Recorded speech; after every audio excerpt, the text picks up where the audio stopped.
to the Foolcast. Cheers. It's good. How's how are things been with you? Okay. Yeah, pretty good, I guess. I've been chilling. It's wondering. Yeah, yeah. You starting up like video business? Video. Yeah, that's it's been in the works right now too, as well as yeah, that's taking a bit of my time. Yeah. Yeah. It's I imagine it's probably a lot to navigate even here in Canada. Like it's then doing it in a different country, it's gotta be like so many things you gotta think about starting a business there. Yeah, it's a little bit more complicated for sure when it comes Yeah. to try and hurdle over for sure. It's a little bit more complicated Mm. as to what you require. Yeah, but Yeah, it's I, I've been going through it step by step, and I'm just sort of pretty close. Probably in about a month, I'll be set up. oh yeah.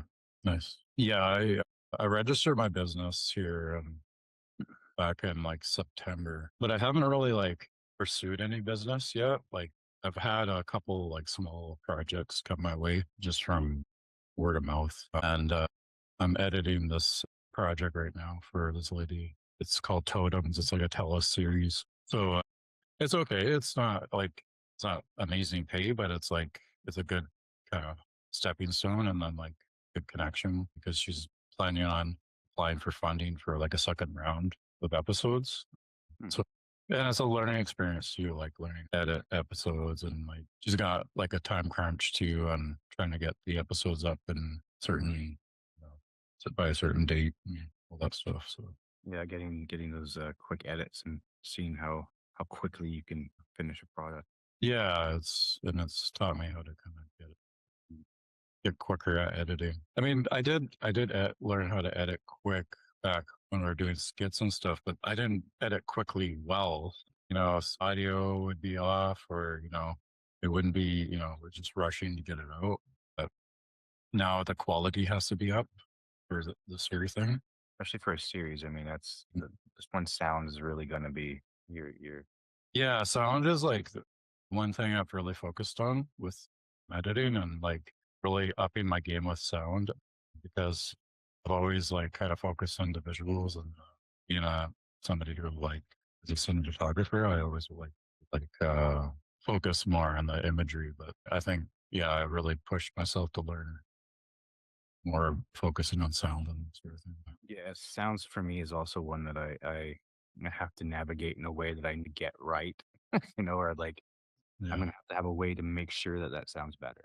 Otherwise, yeah, it's because it really does. Yeah, you're either gonna know it firsthand. Okay, I'm going to re-record this before I even start, or make sure you got the sound gear on and someone's. yeah. I heard most of it, like Castaway, the movie Castaway. I heard most of that was redubbed because like the audio. They said like the recording and the locations that were the recording, there's so much noise, like background noise with like the ocean and that sort of thing. And nature, it was hard to get really good sound. So they mostly redubbed a lot of the dialogue. And yeah, like if you have the opportunity, like with that short film I shot last year and beginning of June or whatever last year, there were some scenes where the audio was just terrible and I would have loved to like redub a lot of it because I did everything to try to fix that audio and there's like nothing. I put it through like every little program and I think it was just the acoustics. Like we did have a sound guy, but like the acoustics in that building were not very good and it was just bouncing off walls. Oh yeah, So trying to deal with echo sounds and try to fix that stuff. It just sounds really numb. Like even in the skit that I did, one of those shots, so I was in the hallway. Some of it was okay, crisp, but then other some of it wasn't. It was echoey, and it was like you couldn't. No matter what, I couldn't fix it. I had to just re-record my own my own voice because luckily it was just my own voice that was messed because otherwise it just did not match really. Even though it was in the same room, it's just the way it was spaced for me versus them and how the sound was bouncing was for yeah. me off and then for them fine. So that was kind of can you always need to sort of know your area. And if you want to you have the ability to muffle that area somehow, it's also that. But again, you don't always think about what if we throw a carpet over there and muffle the sound? And sometimes I'm like, I should have thought of that. Yeah. Yeah, no, it's and doing like micro budget filmmaking is kind of like that's the sort of thing we have to run into. It's just like, you know, you have to fix those things or just deal with it. But yeah, it's tough. I've been re-editing like Gangsterphania and I can see. like I've been really adding a lot of layers to the audio. And then I learned this thing like for basically like adding music so that the music doesn't overpower instead of just doing ducking, you know, like how you can duck. Um, there's a thing in Premiere called a de-esser, and basically you take it's better than ducking because it almost like carves out something in a frequency so that the voice, you can hear the voice, but you can still hear the music well. So it's not like it's almost better than ducking. And it takes a little more time, but that's something that learning that is really it's nice because you really notice the difference between that and like just straight ducking with the audio. It's Yeah, sometimes ducking's okay, but yeah, again, there's other ways to sort of also just yeah, sometimes just ride the duck too, so it just kind of cleanly goes underneath. So you sort of like have the sound recede into itself underneath. I don't know how to best explain that.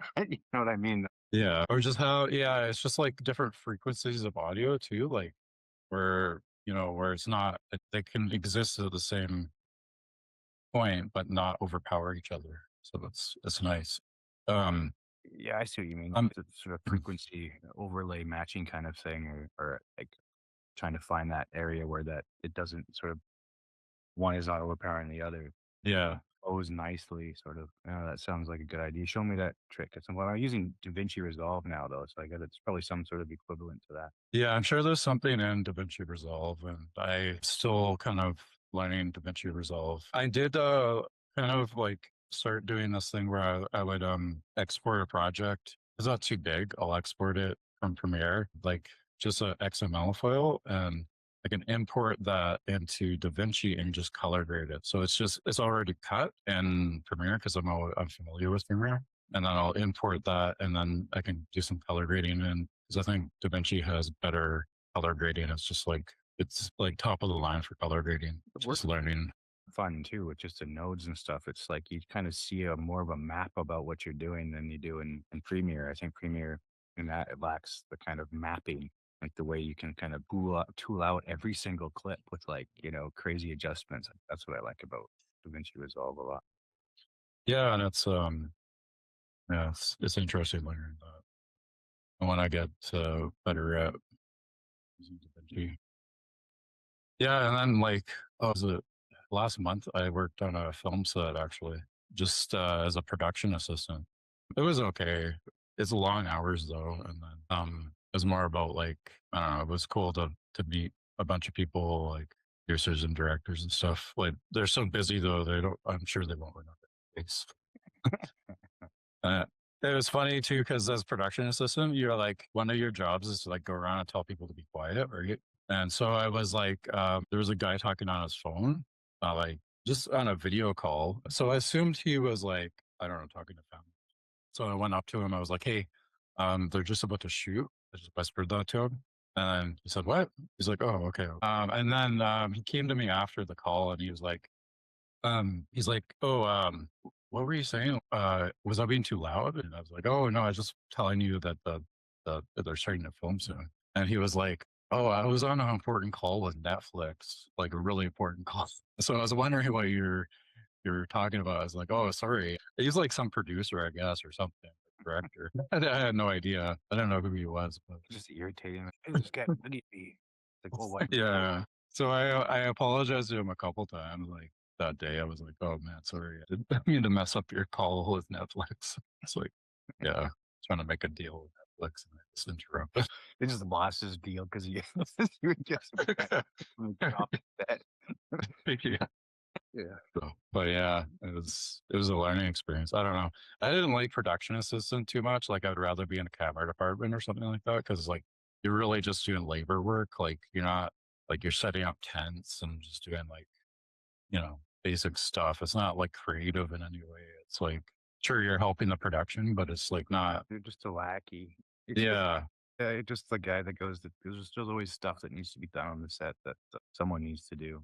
Yeah. That's what a production assistant does. But I mean, it was a good experience, but it was just like not something I'm totally into. I don't know. I turned down another day. They asked me another day. Like, I'm not totally into this. It's just the mover, the mover on set really. Yeah, I'm not that desperate to get on a set that I'm gonna just do like, the odd jobs around the set. Like I'd actually rather do like background acting because then, um, you know, in the production, like when they're filming and that sort of thing. But with the production assistant, you're not really kind of just standing to the side and Yeah, it's like the assistant of any job, man. You're doing all the stuff that needs to get done on the sideline. yeah, yeah. But if I was younger, I think I would probably be into it. But I'm like, Yeah, it's I want to get in the work. I want to get in the camera department. I applied for a couple jobs with the camera, a couple of productions here in Victoria. So yeah. I want to do like I want to apply for funding for a feature film. The telefilm was coming up. The only thing is like I don't have a script right now, and I'm so slow at writing. So that's my big issue. Like I was I don't know, maybe I could find somebody who could write a script for me. What kind does it have a genre? Um, I don't think it does, but I was talking to a few people though about it, and they said you have a better chance if your story is like centered with like maybe indigenous characters or something like that, because that's sort of thing they look for. They look for minorities, women, indigenous, that sort of thing. They like to fund those type of projects. So I hadn't started writing a script, but like I also have a million other things going on. So it's like finding the time and then also the fact that I'm a slow writer. That's not really my strong suit with filmmaking. I don't write a lot. So yeah. I can generally come up with stuff quick, but the issue is, I have so much other stuff to do. I'm thinking like, do I have something already written? Yeah. Somewhere, probably. A bunch of stuff always on the like half written or partially written. Yeah, I know. I have a ton of scripts in my like Google Drive that are like just partially written, not finished. Yeah, it's just I have a bunch of short films and skits that we didn't film. But yeah, none of that stuff would work as a short film. I might be able to find out a local writer or maybe even hire a writer. That's the thing with like if I don't. Is it a short film that they need, or is it a feature? The last year it was a short film. And actually, we want to turn it into more of a feature by combining the three films and maybe adding on to the story a little bit. But that's a possibility too, is like maybe applying for funding for that and making that into a feature film. But yeah, it's just because that does have an indigenous story as well. Have you been filming anything out there? Or? Yeah, just for like practice with my buddy, do some skits and stuff. This is your last chance. After this, there's no turning back. You take the blue beer, 0%. The story ends. You wake up in your bed and believe whatever you want to believe. You take the red beer, 5%. You stay in Wonderland and I show you how deep the rabbit hole goes. Remember, all I am offering is the truth, nothing more.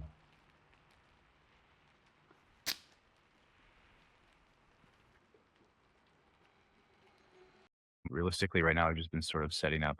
Well, actually, I've done some work for some friends as well, doing some video stuff. It's just usually quick turnaround stuff, but it's not bad. It's just get to play with gear and things like that. So, but realistically, I've been practicing a lot with my buddy making sort of skits. He's got like a skeleton, like he's got this toy skeleton he bought. Well, not toy skeleton, but those like skeletons you see in the doctor's office, right? Yeah. He's got one of those, and we've just been screwing around with that.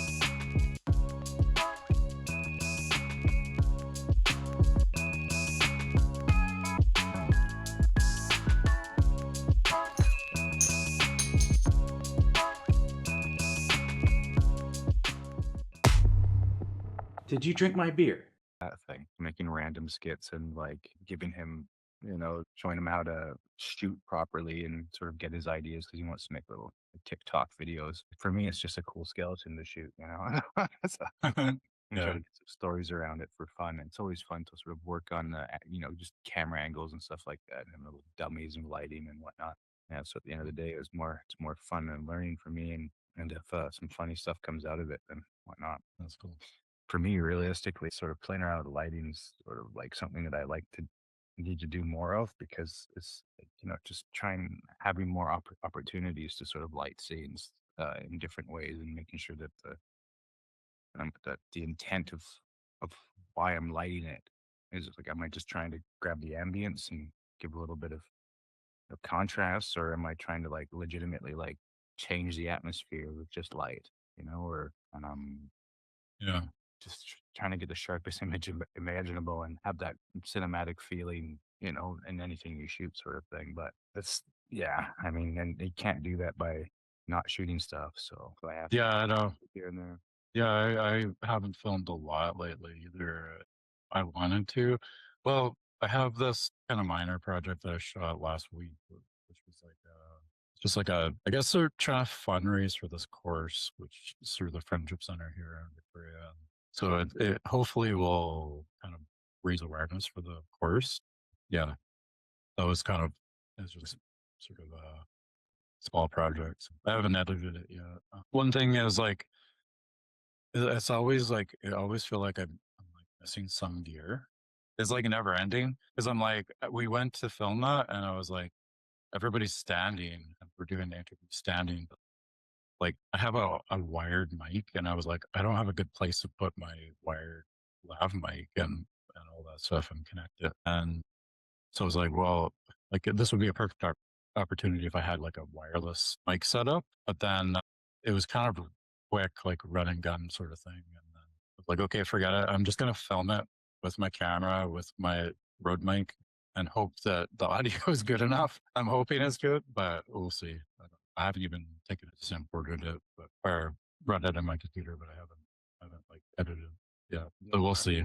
Wireless stuff is all right. I mean, I have that little wireless, what is it, DJI Mini, whatever wireless system. Yeah, The audio is good for what it is. Without comparison, it sounds decent coming out of wherever you sort of plug it into. So far for me, anyway, I plugged it directly into the Lumix here yeah, directly, and I've also plugged it directly into my phone and just stuffed it in here, close to here, like you can't see it, and the audio is better than the audio that would come off a shotgun mic if it's just on your camera.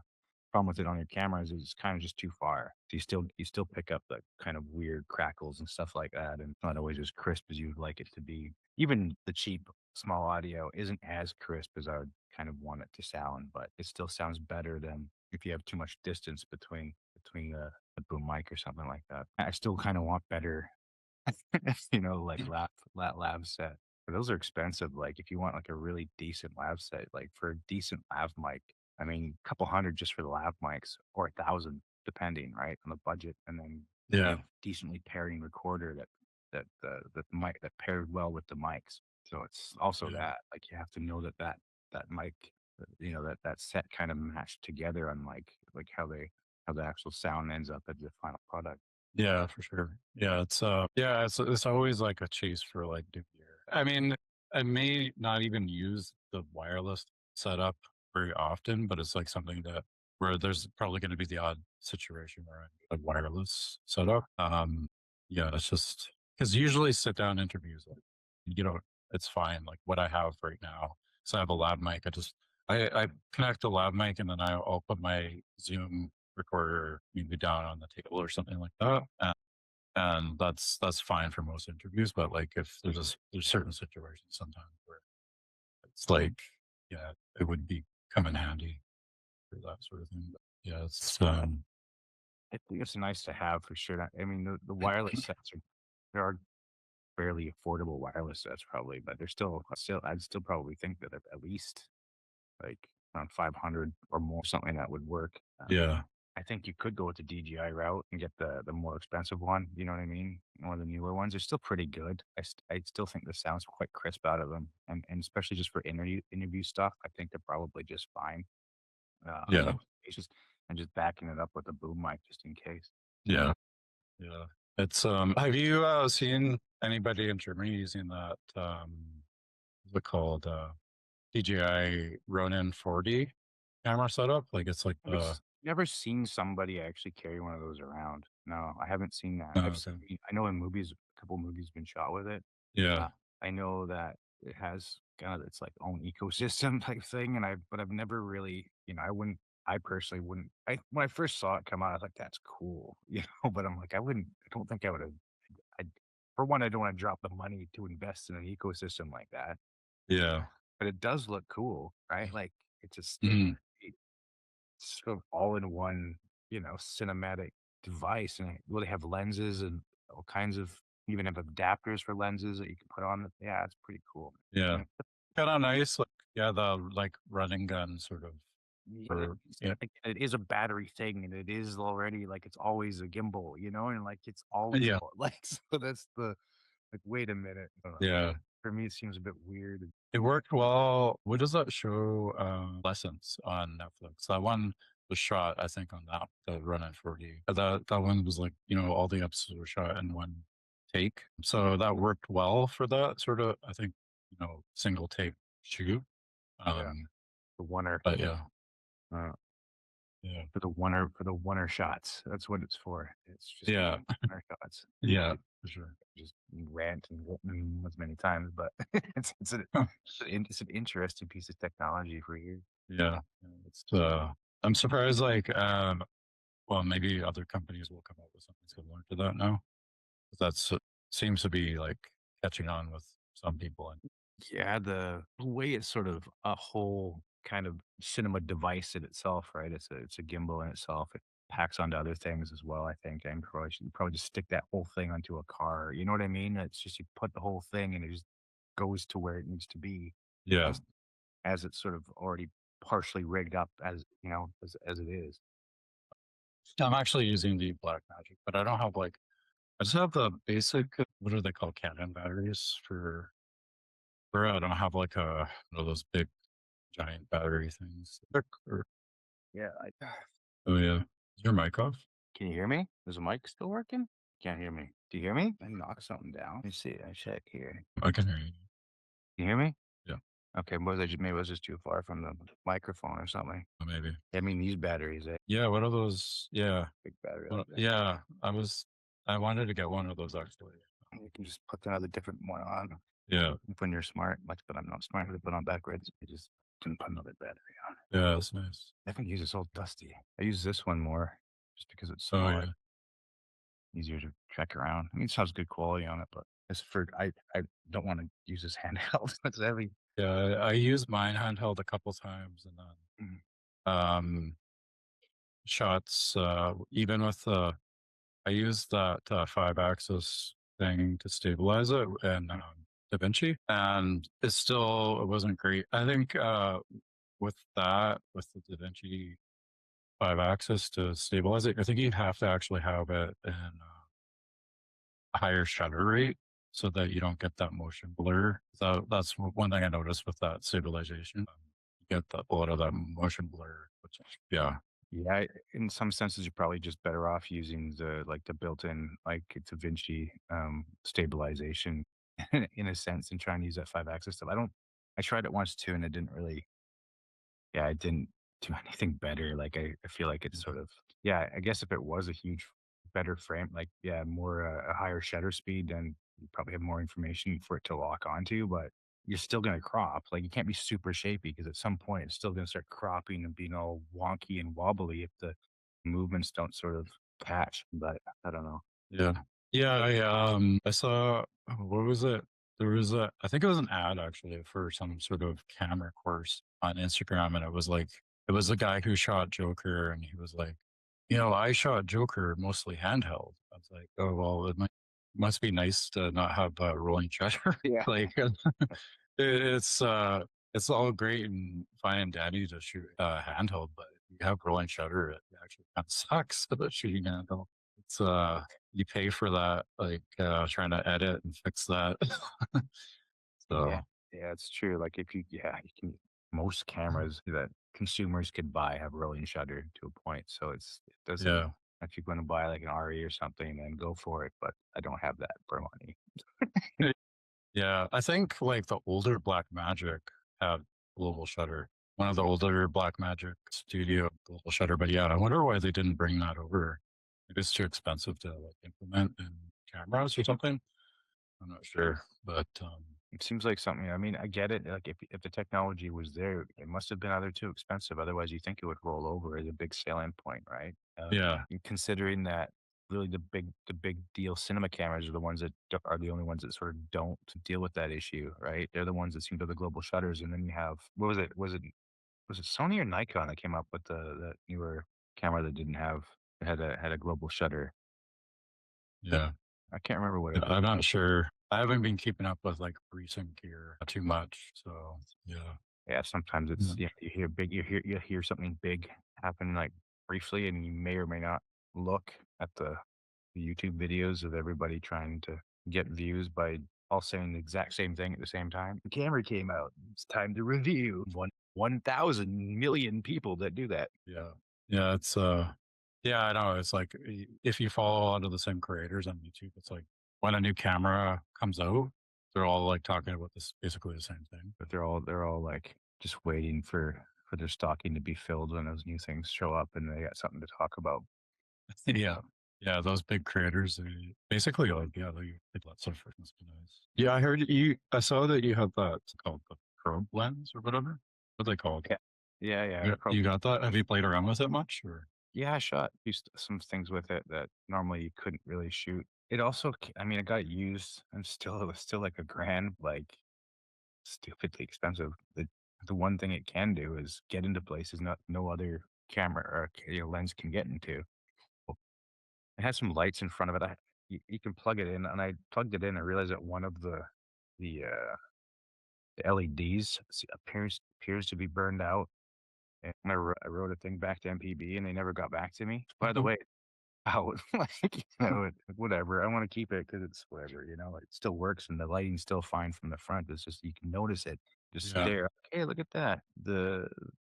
It's it starts off at a very high aperture, so you have to have a lot of light with that thing for some of the projects I have in mind for it. That's why I kind of bought it. I wanted because I still want to do this cartoon that I wrote way back when, and I want to build sets in front, and I want to be able to run through those sets with and have the sort of the means to do that, and not have to like smash things with my lenses. So if I want to get to somewhere small, then I can with that particular lens. Yeah, that's cool. Yeah, like it's cool for like product shots and stuff like that too. Yeah, exactly. Seeing people use it for that. That's yeah, that'd be cool. It does require a lot of light because again, it's the aperture restraints. It starts off high, but you definitely need to flood the area or what you're shooting with a decent amount of light to get the right exposure. But at the end of the day, it gets into places nothing else can get into, which Yeah. makes it. And the fact that it's 24, it's still quite wide. Yeah. Like sort of move through the scene, like a microscopic scene. Because I'm trying to do this cartoon that's coming up, and I want to sort of have some sets built up in front and whatnot. So it's a mixture of practical and virtual and this thing I wrote, and also some standard animation. But that's exactly why I got it. I was thinking in my head, how would you get like big, wide monster shots, in like such a small environment? I mean, just you'd have to have quite a wide angle, but you'd also have something that's sort of versatile that would get into the scene itself and sort of interact. Yeah, that's cool. I scored a deal on Facebook Marketplace. Well, I needed a wider lens, and I had a Tokina like it's a 12 to 24, which is okay, but it was f4, and also there was an issue with the lens. Like, there's something wrong with it. So if you go all the way to f4, it starts clicking. It's like making a clicking noise. So there's something wrong with it mechanically. I was looking on like Marketplace and that sort of thing for a new wide lens, and one came up for somebody was asking like 200 for Tokina 11 to 16 2.8, and that's like I had that lens for I know it's one of my favorite lenses, and eventually it came down to like 140. I was like, oh, I gotta grab that. That's a pretty good deal for a good it's a good lens. It's what I have on right now. And so yeah, it's I kind of lucked out on that one. But most people think average it goes for like 3. It's not a bad deal for sure, man. Like what was it? How do you said 140? Yeah, 140. Yeah, not bad No issues with it. for decent lens. Yeah, yeah, good wide lens. Use it for like time lapses and that sort of thing too for astrophotography. It's 2.8. It's pretty good. This lens here is 1.4. Yep. It's my favorite lens, really, because it has that crazy. If you shoot a subject close up, like real close up, you get crazy, insane wide angle bokeh. That's Yeah. one reason. The other reason is super sharp. So if you do, if you have higher aperture, then you're also going to get a lot of things in depth of field. So it's really good for landscapes as well, and it's really sharp, and the colors are kind of very normal. It's the best way to say it. Sigma, I don't know. I feel like the colors are just from Sigma, just sort of normal. But Yeah. you take them into post, and you can sort of bump them up and make them look cool. Oh, nice. Yeah. It's sharp. It's the most important thing of a lens. Yeah. Good. Yeah. That's one thing I noticed that Sigma 12 to 24 wasn't very, it wasn't sharp. This 2.8, 11 to 16 is a little bit better. It's a little bit sharper than that one. That's yeah, one of the reasons I got that. But I kind of want to get my next lens. I think I want the what is it called? The 18 to 35 1.8 art lens. Yeah. It's APS-C's the one, right? Yeah. Which I think it would be good match with my Blackmagic 4K. Apparently, it's a huge matchable one for that. There's a lot of people use it on that. That's from what I. Yeah, that and like match with the Metabones speed booster. It's I think that would be good. So I'm kind of looking for a used one, on the look for one, but can't afford it right now. Just I'm waiting. Eventually, I'm gonna get one. Yeah. Yeah, I'm just trying to get my business set up. I'm trying not to think of things. The things that I tend to flock towards purchasing at the moment have been lighting, small things that sort of, like I notice I'm missing somehow. Yeah. And what I need to do to properly have a workflow. I'm pretty good for what I have at the moment for lights and sound and things like that. At the moment, what I find myself probably going to need to spend money on is advice, taxes, lawyer. Yeah. Like just look over these forms type thing and sort of make sure that everything is legit on paper, that I have a good contract that I can use if they don't have a standard, that I have the proper Yeah. release forms ready to go, and then I sit down Yeah. and can figure out how to have this all on my phone. So that's my head. That's what I kind of think. Like sign here on my phone, please. It's something that I'm not used to because for years I just was just filming for run and gun sort of thing. And it's not something I thought about getting release forms, but it's important when you're filming. Yeah, it's when somebody is sue you or something like that. Not exactly in the sense, but it's also if I'm working for project to project, that means that I have to deal with whatever you know legality that they're kind of running with, which means there's probably some kind of liability somewhere. So I have to pay for liability insurance and also like business insurance, like Yeah. so some kind of mixture insurance that also has like legality, and also I still have to research what insurances I'm going to be using to get starting a business. Has all of these things in the back of your head. You're like, oh, you know, Yeah. don't someone could just be disgruntled and sue you. You know what I mean? Yeah, sure. Yeah. Like, you don't know. And I don't want to have to pay for a lawyer. I don't know. I could just have insurance for that. Yeah. Is there any sort of grants that you could get for small businesses starting up there? Or? There's sort of, yeah, I'm kind of doing that right now. I'm in the process of sort of just making it easier on myself to get this ball moving at the moment. But at the same time, I'm more or less on my feet. So I have what I have. I have the gear and stuff that I have, and I have small investments that I have in order to get it going. What I have to do right now is more or less package the thing as it's on. It's ready to go kind of thing. Yeah. I'm giving myself about a month here before it's all in paper properly. Yeah. Yeah. That's one thing. I think it's difficult for me is the business side of things. I want to be creative, but then also you have to be really proactive and reach out to people and try to find business. So that's for me, that's my struggle right now is just trying to find the business, I guess. Not wait for it to come to me. Oh yeah, I mean, that's also something I'm well aware of in my head. And it's one of those things that yeah, it can kind of put a damper on and give you more of that kind of unease about it. I hate saying so much. I have to like take a course and like how to like remove the ums. You know, I don't, It's a habit. it's a habit. I could just say something else. But going out, I think that's part of the hump for me though. Is here it's sort of take the risk or you don't. Yeah. Especially in Germany. Like I mean, I like socializing anyway, so it's at the end of the day, it's what kind of different kind of marketing tools am I going to use? And obviously, one of them is going to be very social and go to social events and talk to people Yeah. whenever I have a chance. It's, hopefully because no matter what, you're working, right? Like, so whether I work for myself or I work for somebody else, it's just a matter of making sure that I'm being consistent and active. And if I am consistent and active and I fail, well, I'm fine. I'll figure out something else, but I still need to be consistent and active and engaging and educating myself as well and learning about the people I want to work for and figuring out how to best suit who I, do talk to. Yeah. Yeah. There's a few projects where the lady that I'm working with right now for her show, like doing their editing for totems, is she's talking about doing applying for some grants for like they have like a couple of grants for like podcasts and that sort of thing. So she wants to do that and apply for. Oh, I might as well apply for as many as you can.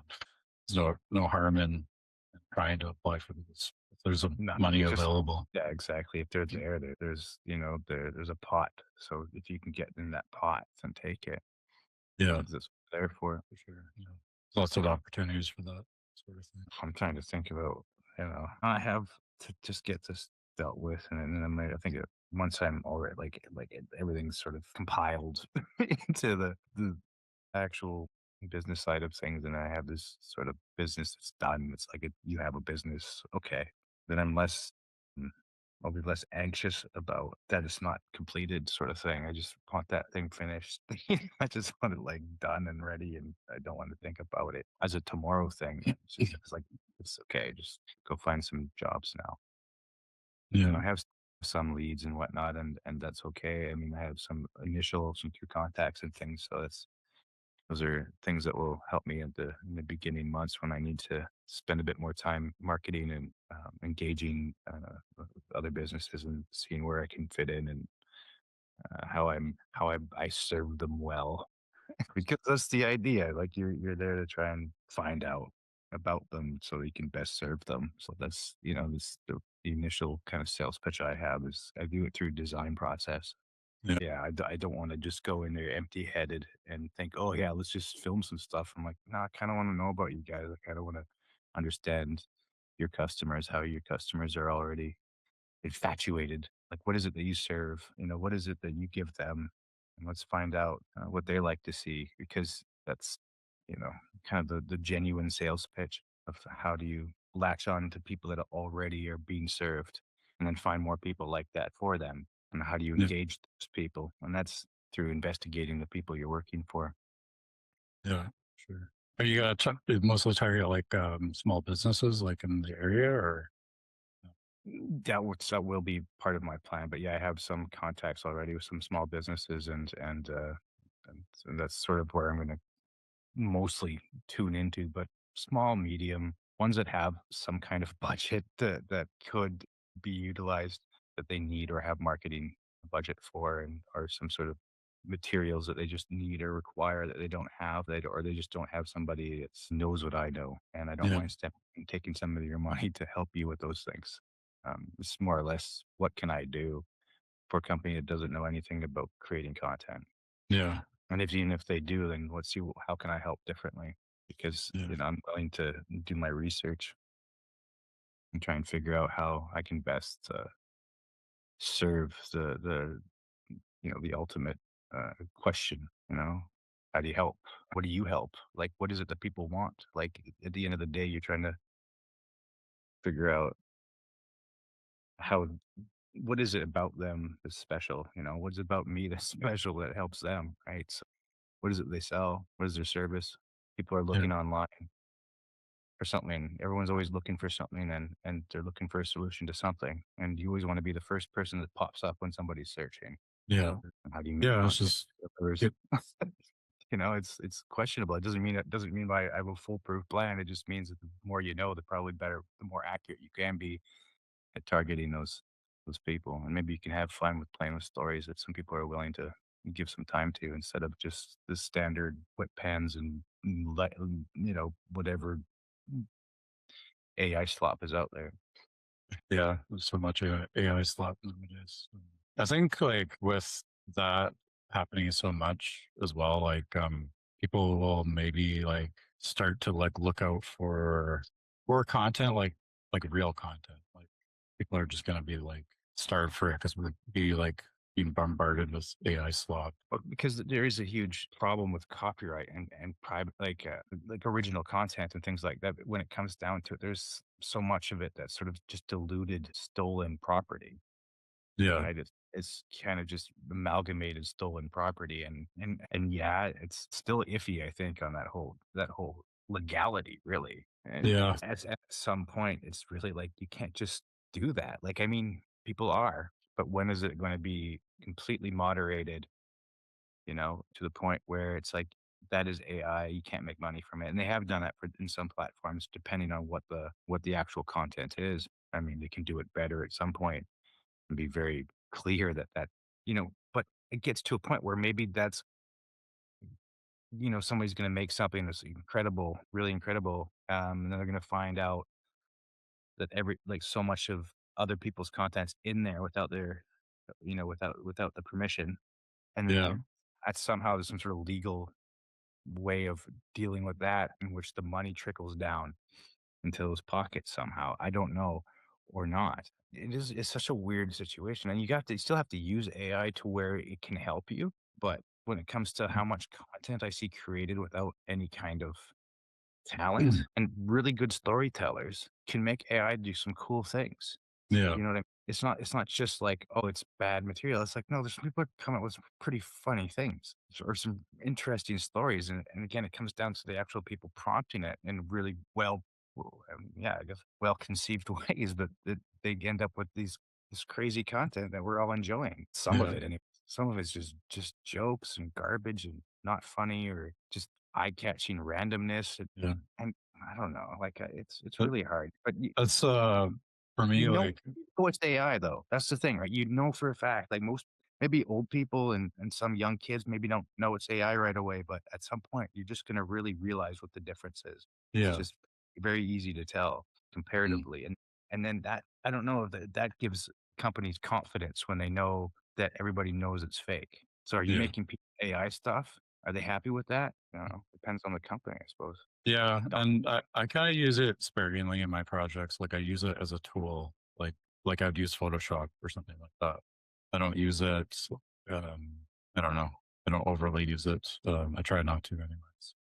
So yeah, Yeah. it's like for music also. Like I've been creating a lot of music, even just instrumental music for projects, and it's really good for that. But then I'm wondering like maybe someday they're gonna pull the rug on that because like they'll find out this company that you're creating AI music with created it using copywritten music, and now they're just gonna shut it down.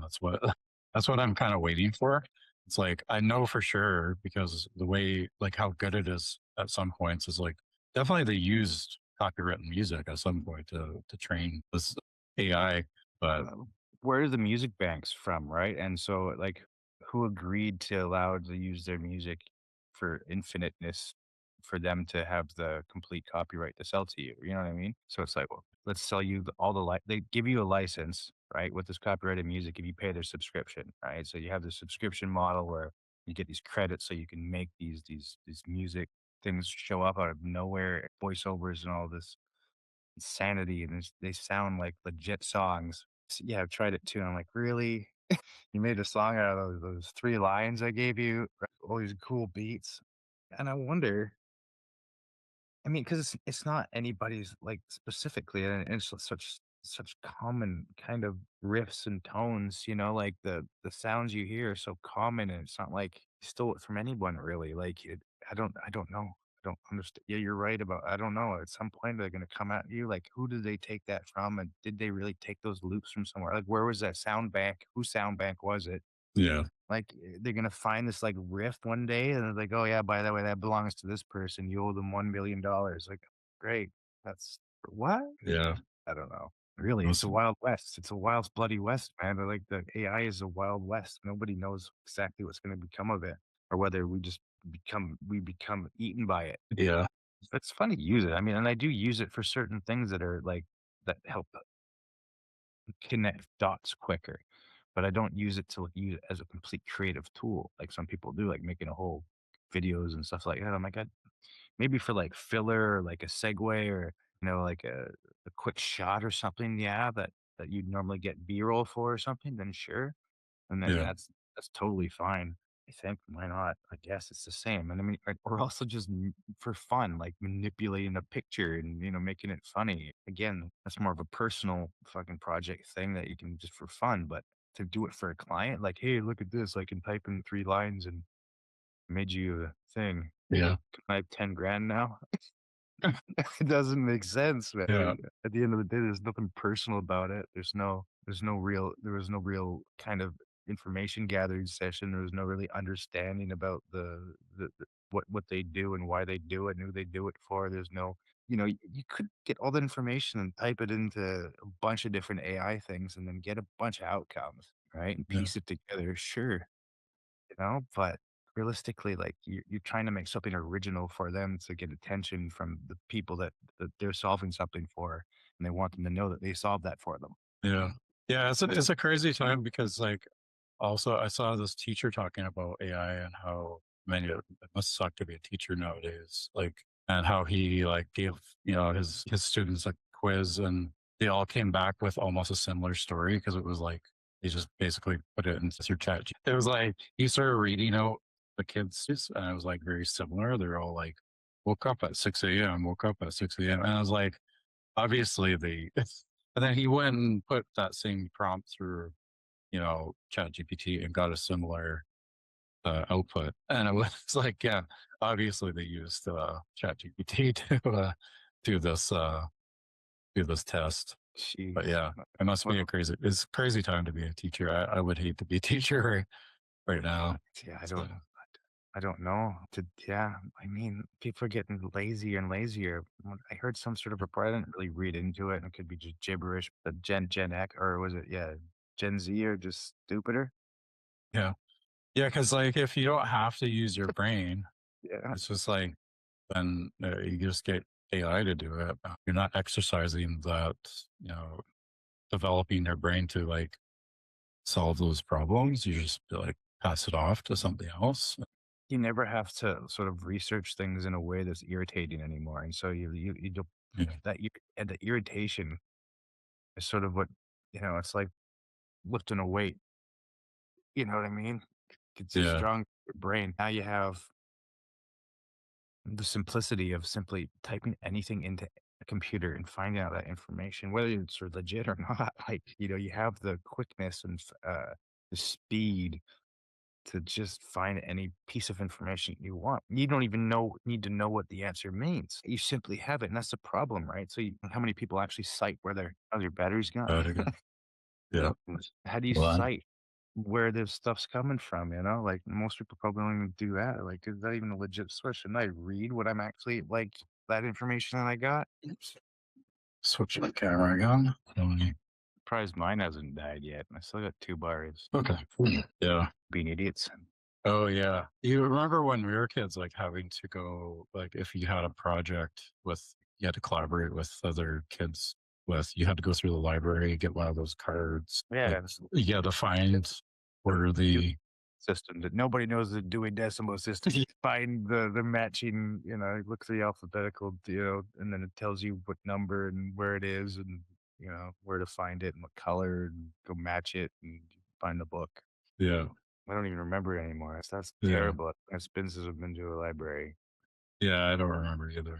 So we used though, that's how you did any like report. You had to go there and figure out, and then you have to cite that book that you used, and so all the information is tightly explained where it came from, and then you give like a paraphrase of like, paraphrase it yourself about what this is, and like answered the questions, and they explained everything, but through research from the library and not from ChatGPT. Yeah.